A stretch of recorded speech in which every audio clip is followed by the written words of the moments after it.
कुछ रोग ऐसे हैं जिसके बारे में एक्सप्लेन से भी पूछ लेते हैं। ये भी जीवाणु जनित ही रोग है, जिसका अलग से वैसे बता रहा हूँ इसका थोड़ा बहुत। जैसे टिटनेस है,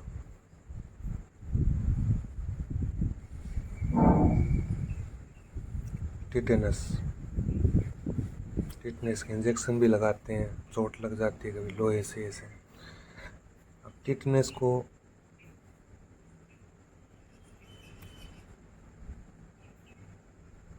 धनुष टंकार रोग भी बोलते हैं।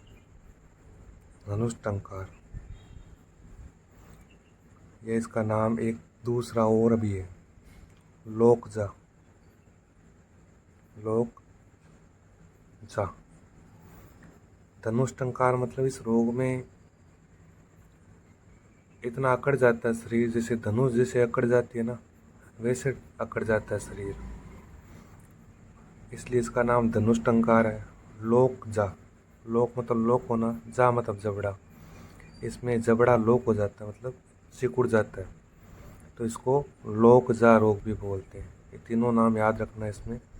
इसमें पहली बात ही होता किससे ये पता होना चाहिए।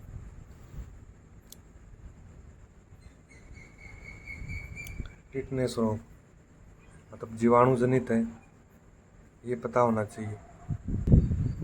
ये किससे होता है? क्लोस्ट्रीडियम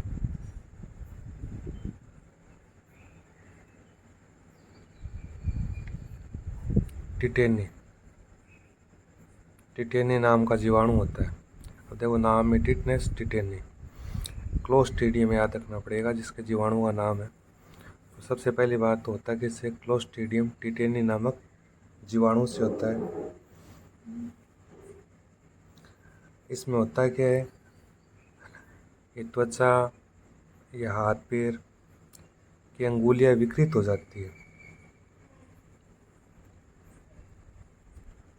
जैसे मिट्टी।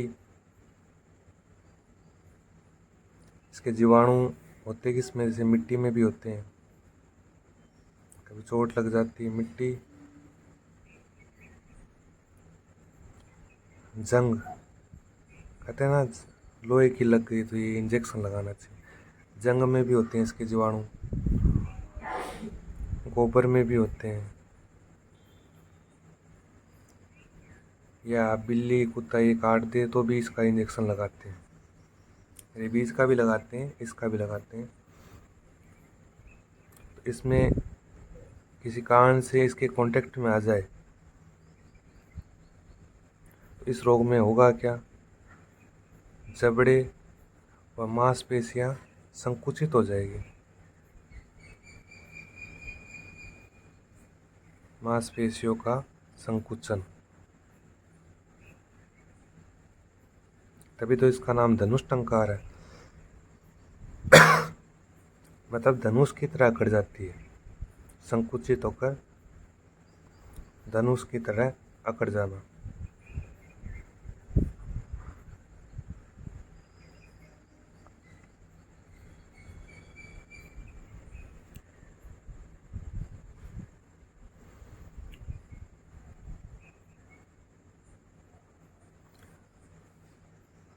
इसमें चोट लगने पर एंटी टिटनेस सीरम का इंजेक्शन लगाते हैं, एटीएस, एंटी टिटनेस सीरम।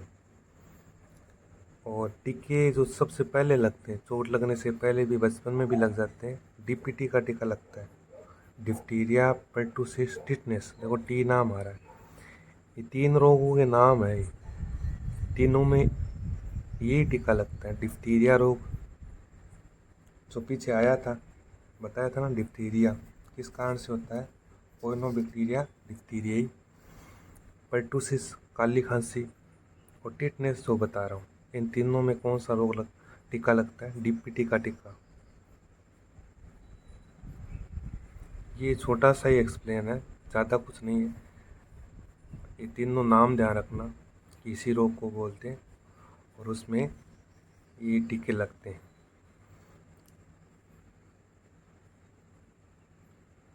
एक आता है कुष्ठ रोग, जो पुराने फिल्मों में देखते हैं, आजकल तो नहीं होता है, पहले होता था।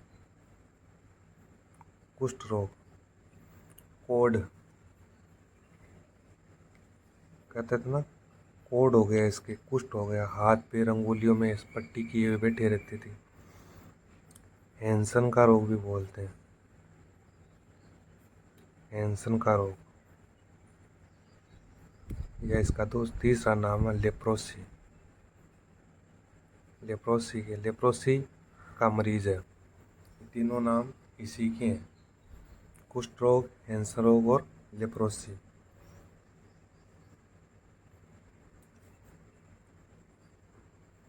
इसका एक और कोड भी बोलते हैं, यदि आपके ध्यान में रहे, कोड।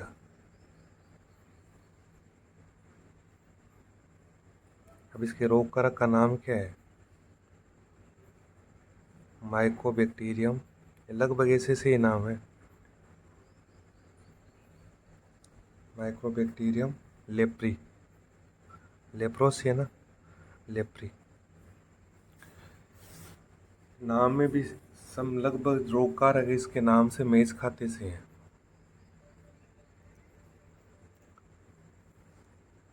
इसमें क्या होगा, त्वचा में घाव हो जाएंगे, अंगुलियां विकृत मतलब गलनी शुरू हो जाएगी, उसको फिर काटनी पड़ती है। इसमें भी बीसीजी का टीका लगाते हैं, बीसीजी का टीका। बस इतना ही, ज़्यादा कुछ नहीं इसमें समझाने के लिए। एक न्यूमोनिया बहुत बार होता है, न्यूमोनिया। ये न्यूमोनिया रोग है, जीवाणु जनित है, ध्यान रखना।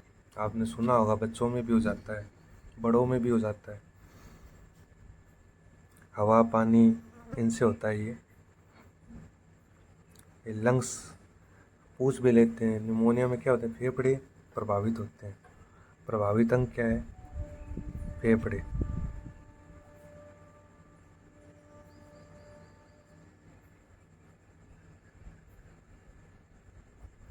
और होता किससे है, रोग कारक क्या है इसका,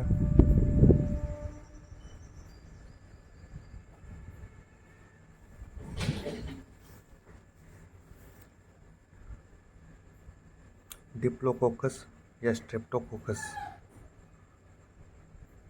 डिप्लोकोकस, इसका दूसरा नाम भी स्ट्रेप्टोकोकस भी बोलते हैं, स्ट्रेप्टोकोकस न्यूमोनी। डिप्लोकोकस या स्ट्रेप्टोकोकस न्यूमोनी। डिप्लोकोकस न्यूमोनी भी आ सकता है ऑप्शन में, स्ट्रेप्टोकोकस न्यूमोनी भी आ सकता है, दोनों आ जाए। इसका न्यूमोनिया का कारक है, और प्रभावित सबसे ज़्यादा प्रभावित किसको करता है, फेफड़े को।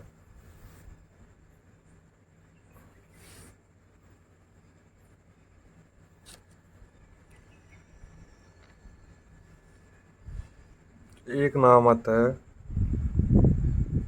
काली खांसी, अभी बताया था ना,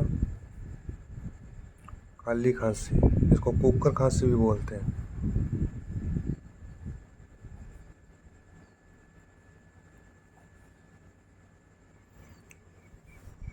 ये लगभग 5 वर्ष तक के बच्चों में होती है, और डीपीटी का टीका लगाते हैं। देखो, डिप्थीरिया पर्टूसिस, ये पर्टूसिस है ना, इस काली खांसी को बोलते हैं।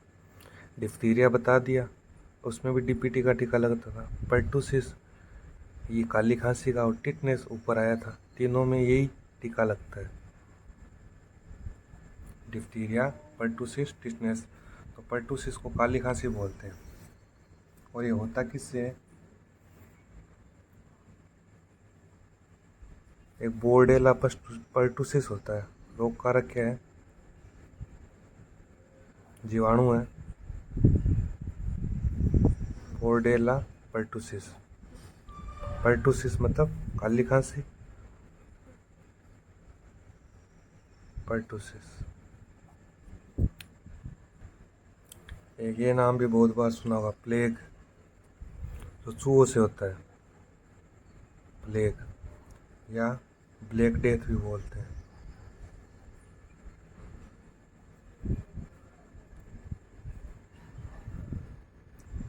महामारी घोषित भी हो चुकी है। इसके रोग कारक का नाम क्या है, पास्चुरेला पेस्टिस।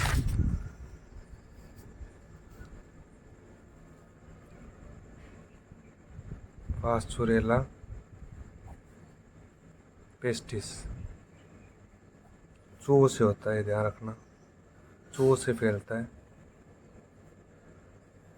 और इसे महामारी घोषित होने के बाद चूहों को मारा भी गया था, कई सारे चूहे मारे थे क्योंकि चूहों से फैला था ये।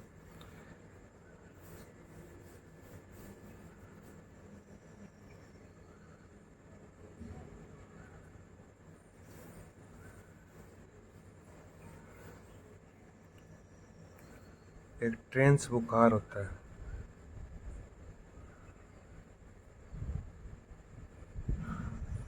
ट्रेंस बुखार ये जूं से होता है। जूं होती है ना, उससे फैलता है जीवाणु जनित ही, लेकिन फैलता किससे? जूं से।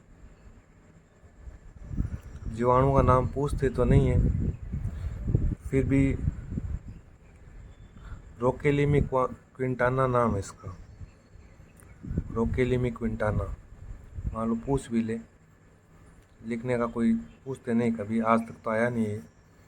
लेकिन ये ट्रेंस बुखार किससे पूछेंगे तो इतना पूछेंगे किससे फैलता है? जू से फैलता है, या जू से फैलने वाला रोग का नाम क्या है? ट्रेंस बुखार। एक और है, एक मस्तिष्क ज्वर और होता है। मस्तिष्क ज्वर, मस्तिष्क की बुखार बोलते हैं, मेनिंजाइटिस।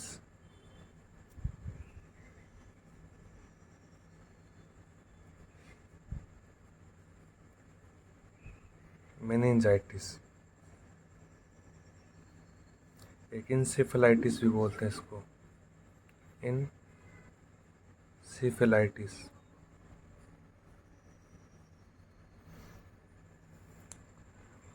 मेनिंजाइटिस नाम में देखो, मेनिंजेज मस्तिष्क की झिल्लियाँ होती है 3, उसको मेनिंजेज बोलते हैं, उससे संबंधित ही है। मतलब उन झिल्लियों में सूजन आ जाता है, मस्तिष्क की झिल्लियों में सूजन आ जाता है।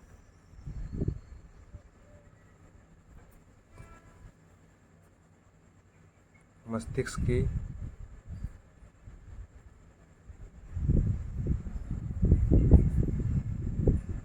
झिल्लियों में सूजन।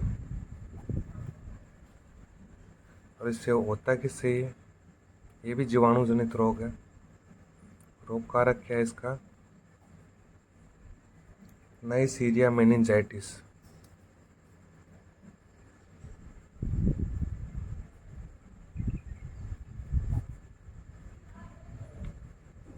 मेनिंजाइटिस ये कुछ जीवाणु जनित रोग है, हल्का हल्का इसके बारे में कारक पता होना चाहिए, किसके कारण हो रहा है ये पता होना चाहिए। अब इसके बाद विषाणु जनित रोग करेंगे।